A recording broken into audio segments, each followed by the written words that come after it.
Now at 6, recreational marijuana is in Missouri's future. We'll tell you when you could buy and use it legally. Plus, after 40 years, a new commissioner for one Labette County seat. You hear from the man leaving the job and his successor, and tree trimmers needed for a Joplin holiday tradition. The 4 states' most watched news starts now. A new tax revenue and expunging of some marijuana crimes is in Missouri's future. This is KOAM News at 6. Missouri voters decided to legalize recreational marijuana use in the state. Fewer than 130,000 votes decided the question. But Missouri wasn't the only state where ballots were cast on that issue. In Arkansas, a proposal to allow recreational use in addition to medical use was voted down. That was the story in 2 other states. Voters in both North Dakota and South Dakota decided to not allow recreational use of cannabis at this time. However, Maryland voters passed a measure in favor of it. In Missouri, folks have mixed feelings on the amendment. KOAM's Amber Jenkins has more on that from Joplin. Missouri voters passed Amendment 3 during the 2022 midterm elections. The amendment legalizes the recreational use of cannabis within the state. I couldn't be more excited. Yeah, thrilled. We worked really hard to get the word out about this amendment. A lot of people did. The amendment allows adults 21 and older to use cannabis. They can also possess 3 ounces. Supporters don't think it's perfect, but it's better than nothing. You know, like you and I were talking about out there a minute ago, it's just, this was not a perfect bill. Nobody will tell you that. I do believe 100% that it is much better than nothing. This is how things work, a little bit at a time. While many celebrate the passing of Amendment 3, others are more hesitant due to the writing within the amendment. Myself, I voted no against that amendment because I just didn't like the complete wording and didn't like some things about it, but however, it is now going to be the law of the land. Buck criticizes what he calls a lack of local economic benefits in Amendment 3. Clean it up some and make it benefit our state in the maximum way possible. I really hope they would do so because we need to concentrate on keeping money here in Missouri and keeping money in our economies, keeping money in our local communities, and not send that money outside of state. Despite being on opposing sides, the two can agree on expunging of nonviolent cannabis offenses. And saying that we still have people serving time in jail for using what we sell legally here every day. Clean people's records and get them out of jail because nobody should be in jail over a plant that benefits so many. The amendment goes into effect in December. Businesses will be able to sell recreational marijuana starting in February. Reporting in Joplin, Amber Jenkins, KOAM News. The amendment allows the state of Missouri to tax cannabis sales at 6% of the retail price. Localities can tax it an additional 3%. There'll be a lottery process for a limited number of business licenses for those hoping to sell. Jasper County saw its 3rd largest turnout ever for a November election. The county clerk, Charlie Davis, said nearly 43% of registered voters cast a ballot for the midterm election. That's just under 35,000 ballots. In Jasper County, nearly 82,000 folks are registered to vote. For the first time since the 1980s, Labette County, Kansas has a new commissioner in District 1. That's after the previous commissioner decided to retire. Last night, voters decided to elect Republican Vincent Scheibe to the seat over the Democratic candidate Mel Haas. KOAM Shagun Bamadeli spoke with the outgoing commissioner about his time in office. Lonnie Addis was first elected as the Labette County 1st District Commissioner in 1982. After winning that election, he won 9 more, the most recent in 2018. I guess the best reason for that would be, my constituents would keep encouraging me and the people that I worked around. And so I always felt like I was doing some good. Adi says over 40 years, he feels his biggest accomplishment is serving his constituents well. Can't focus on one thing because there was others that made it possible. So to put me independently of doing something well, not really. It's just doing my job good every day. I spoke to the newly elected county commissioner, and he had nothing but praises about his predecessor. I admire Lonnie because, in this day and age, you need public officials with backbone, and Lonnie's got backbone. I asked Addis what he will miss most about being a commissioner.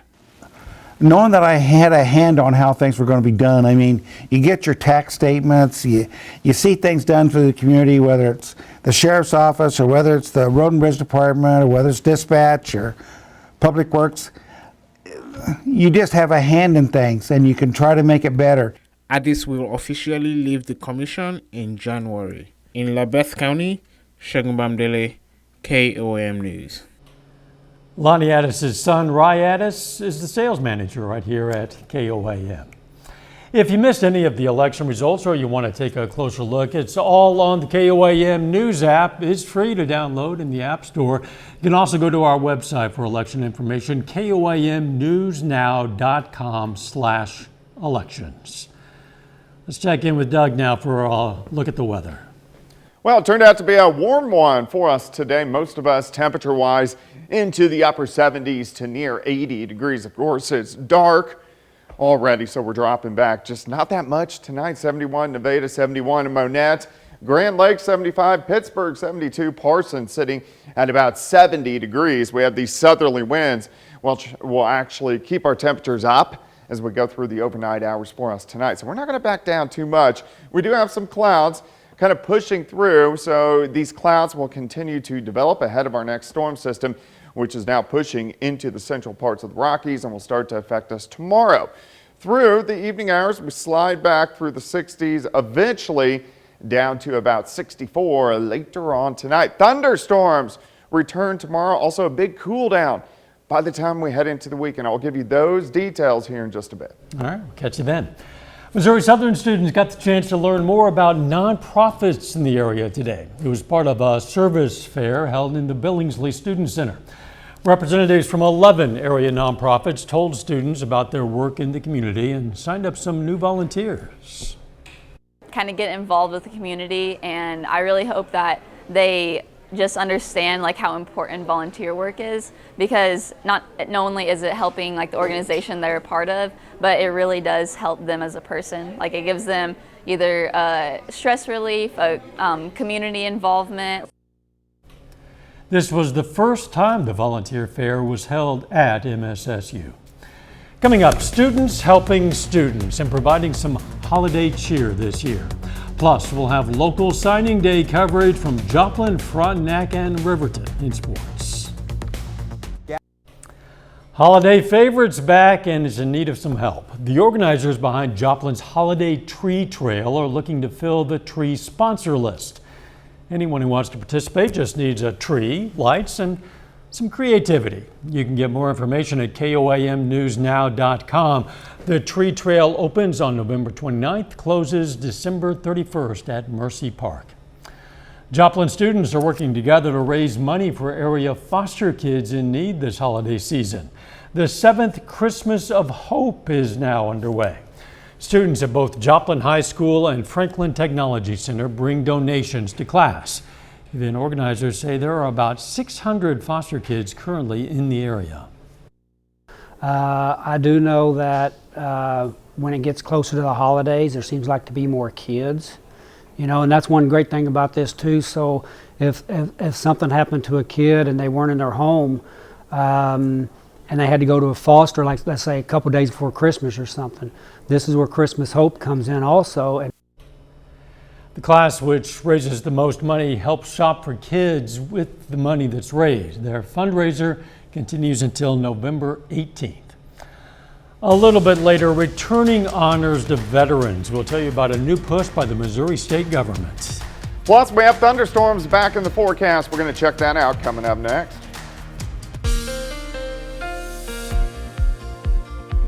Well, it turned out to be a warm and windy day for us today. Temperatures all the way up into the upper 70s to near 80 degrees, which is pretty good. Looking outside right now, it's a live shot of our Lander Chevrolet Tower Cam looking at I-44 east and westbound on the southeast side of the city. Look at our temps. We're up there. Most of us are sitting 70 to about 72 degrees still, and it's dark. It's those southerly winds kind of keeping those temperatures up. 7th range line looks good, 72. South winds at about 10, humidity at 64%. And these southerly winds continue to kick in. In fact, will increase a little bit late tonight into the daytime hours for us tomorrow. So through the rest of the overnight, we kind of drop back and hang into the mid 60s. So a very mild night. Clouds will start to increase. It's not that bad right now. We have mostly clear skies, but clouds will start to increase ahead of that next storm system, which is building out across the western third of the country. And it's actually a fairly strong system. You can see it pulling out into the western parts of the Rockies, and it's going to pull in quite a bit of cold air behind it, which is going to work in for us by the time we head into Friday and Saturday. Let's go ahead through the night. We'll stop at 7 a.m. We have the clouds, mid 60s. We warm into the mid 70s by noon. You can see a few showers popping up in our northwestern counties. By the middle to late afternoon, showers, thunderstorms get going. Here's 4:30 p.m. So scattered thunderstorms southeastern Kansas, northeastern parts of Oklahoma. Some of these could be strong, most likely not severe, but something we'll keep our eyes on. They continue to increase throughout the evening, so they get into the metro 5, 6, 7, 8 p.m. A line of showers and thunderstorms, some heavy amounts of rain. As we continue through the evening hours, 9 p.m. the heaviest now along and south of I-44. And then we just had kind of on and off periods of showers through the overnight hours. I want you to notice the temperatures. Look at this. We're dropping into the 30s. So by Friday morning, a few flakes of snow may be mixed in with this, and then it's gone. But by Friday afternoon, we just don't really warm up much. We start into the 30s. We only go into the mid 40s for highs, so it's going to be quite a bit colder. Rainfall, we need more rain, of course. It looks like amounts are going to fall kind of in that ½ to an inch, isolated, higher amounts across the region. Rain chances, they start to increase after the noon hour into the evening hours, and then they taper off early on Friday morning. And then we can even take a quick glance down the road. It stays cool all weekend, but here comes our next storm system. Monday into Tuesday, a possible rain-snow mix, maybe all wet snow. So something we're going to watch as we go through the next few days. That's still 5 days away. 74 tomorrow, 44 Friday, 44 Saturday, overnight lows into low to mid 20s, 53 Sunday, and then our next system back in Monday and Tuesday. But it really cools down after tomorrow. I know it's 5 days away, but when you said maybe wet snow, a lot of ears perked up around the 4 states. True. Thanks, Doc. Hey, Missouri wants your help returning 288 unclaimed military medals and insignia back to their rightful owners. It's part of the state's unclaimed property efforts. The latest effort comes ahead of Veterans Day this week. You can find a full list of information to help through the state treasurer's office. And of course, we also put this and a link at KOAMnewsnow.com. Still ahead, a pair of Frontenac High School student athletes signed to continue their careers at the college level. And Missouri Southern football prepares to close out the regular season against Washburn. Jacob Leonard has that and more up next.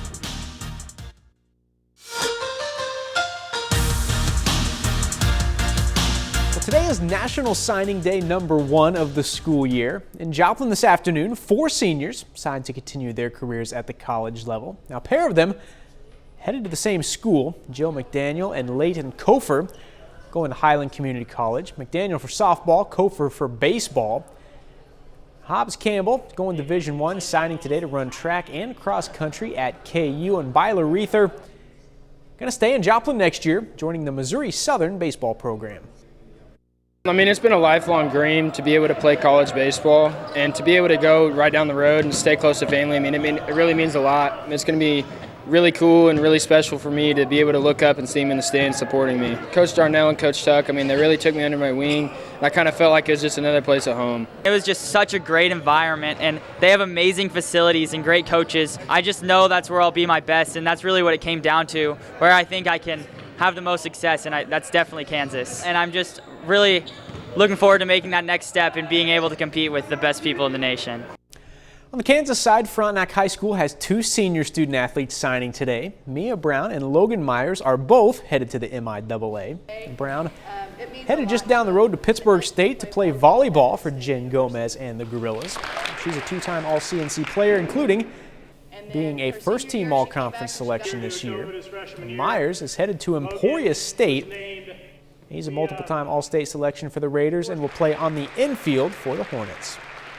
Coach Wheeler and Coach Schwartz, I've known them since I was young, like I said. Coach Schwartz, especially known him a little bit more because he was a middle infielder for my dad, so I've gotten to take ground balls with him since I was a little kid, and I think I really formed a great relationship with them, and I'm excited for it. Miranda Rodriguez, the assistant, was my club coach, and Pitt State wasn't really on my radar at the time. She called me, it was like, hey, we want you to come on a visit, and I was like, okay, you know, just kind of see how it is, and when I went there, it was completely different than what I thought, and I really fell in love with it. In Riverton, two of the best to ever suit up for the Rams signed today to play college volleyball. Morgan Compton is headed to Labette. She's Riverton's all-time leader in assists. J.C. Thomason signs today to play at Pittsburgh State. Thomason is a four-time All-CNC player and All-State selection and leaves Riverton as the program's all-time leader in kills. I love Coach Gomez, first of all. She's immediately drew me to Pittsburgh State. I love their team, I love their culture, and I think everyone around here knows that Pitt State just has a culture that you can't beat. And then also, apart from that, it's 30 minutes down the road. You know, my family is really important to me. They've pushed me to be the person I am in today, and I think I owe it to them to stay close to home, and, whatever goes wrong at college, home's always 30 minutes down the road. The coaches were always really friendly to me. They reached out to me, so that was crazy to me. They were just really close to home. It's just a nice facility, new facility. New dorms are nice, and yeah, just a great environment for me to be in. The Missouri Southern Lions finish up the regular season this weekend. The Lions host the Washburn Ichabods on Saturday in their 11th and final game of the fall. Missouri Southern 4-6 heading into this one. They're trying to snap a 4-game losing streak this weekend. It'll be a big test for the Southern defense, facing a Washburn team that leads the MIAA in scoring with 33.5 points per week. The big thing is you want to make them earn whatever they get. So we don't want to give up big plays. We don't want to give up big chunks. When they throw the ball underneath, we know we got a game tackle. It's going to require all 11 of us flying to the football to get him down. That's the one thing about this football team is there's not one man scared. Like this isn't a crew that like tiptoes or oh no we're playing this team or this. These are competitors. These guys want to go out. They want to win. We're going to have some more signing day coverage tonight at 10. We'll hear from 4 student athletes who signed today at Carl Junction. An exciting time for those young athletes for sure. We'll be right back. Take time now to honor a local veteran. We're saluting Larry Coy from Columbus, Kansas. Coy served as a petty officer first class in the Navy in 1971. He was stationed in Vietnam and in Korea on the USS Darter submarine, and we are proud to honor Larry Coy, a four-state hero. Here's a look at what's coming up on KOAM News at 9 on Fox 14. We're going to have a recap of yesterday's midterm elections. Also, Nicole pummeled the northwest Bahamas today as a tropical storm. It's now a Cat 4 hurricane, a Cat 1 hurricane. It's threatening Florida's east coast with heavy rain, strong winds, and some iconic objects from music's top acts getting ready to hit the auction block. Those stories, a lot more. It's coming up tonight on KOAM News at 9 on Fox 14. Tomorrow evening, it's going to get cold. It is. We got showers, thunderstorms increasing tomorrow afternoon into the evening hours, and then periods of showers overnight tomorrow night into Friday morning, but eventually dropping back into lower 30s, only 44 Friday, so that means high school football Friday evening, it will be into the 30s. Talking to you, Jacob Leonard. Yeah, I Jacob's tough. It feels I'm going to be wearing so many clothes, and it'll feel like playoffs. I hope the outer layer is a poncho over that parka. Hey, last week, I'll take cold rather than the rain we had last week. But again, we'll have some coverage from Carl Junction signing day. Destiny Berge signing to Pitt State women's basketball. Logan Jones to Arkansas volleyball. See you at 10. Let's make it a great evening.